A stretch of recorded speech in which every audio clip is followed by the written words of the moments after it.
Hello বন্ধুরা, আসসালামু আলাইকুম। আপনারা সবাই কেমন আছেন? আশা করি সবাই ভালো আছেন। আজ আমি একটু বের হলাম আমার ভার্সিটির উদ্দেশ্যে। ভার্সিটিতে গেলাম, কিছু প্রয়োজনীয় কাগজপত্র ছিল সেগুলো তোলার জন্য। আমাদের ভার্সিটির পরিবেশটা আসলে অনেক সুন্দর। অনেকগুলো ভবন আছে এখানে। আমাদের ভার্সিটিতে অবশ্য এক পাহাড়ের উপর। খুব সুন্দর পরিবেশ, চারদিকে গাছপালায় ঘেরা। অনেক দিন বলবো না, অনেক বছর পরেই গেলাম, প্রায় ৩-৪ বছর পরেই ভার্সিটিতে যাওয়া। আমার সার্টিফিকেটগুলো একটু প্রয়োজন ছিল, সেগুলোই কালেক্ট করার জন্য ভার্সিটিতে গেলাম।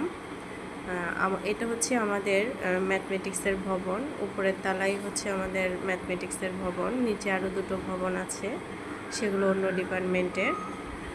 যাব, গিয়ে এখন স্যারদের থেকে সার্টিফিকেটগুলো কালেক্ট করব। আসলে এই সার্টিফিকেটগুলোর পেছনে আমাদের রয়েছে অনেক পরিশ্রম করতে হয়েছে এই সার্টিফিকেটগুলো অর্জন করার জন্য। অনেকটাই কষ্ট পোহাতে হয়েছে, যা বলার ভাষা নেই।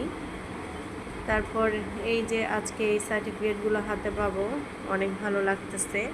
এতদিন অবশ্য তোলা হয় নাই সার্টিফিকেটগুলো, এখন একটু প্রয়োজনের তাগিদে সার্টিফিকেটগুলো তুলতে আসলাম। এখানে এসে তো আমার মামুনিও অনেক খুশি। যাক, গিয়ে এখন সার্টিফিকেটগুলো নিয়ে আসলাম। আসার পর আরেকটু ঘুরে দেখলাম চারপাশটা, যেহেতু অনেক দিন পরেই আসলাম, অনেক কিছুই চেঞ্জ হয়ে গেছে। সবচেয়ে বেশি ভালো লাগে এখানের আমার পরিবেশ, যেটা সবুজ গাছে ঘেরা। এই তো চলে আছি, বের হয়ে গেলাম। আমরা এখন বাসায় চলে যাব। যাওয়ার আগে হালকা কিছু খাওয়া দাওয়া করে নিব। আজকের ভিডিওটা এই পর্যন্ত। সবার কেমন লেগেছে, ভালো লেগেছে কিনা অবশ্যই কমেন্ট বক্সে জানাবেন। আল্লাহ।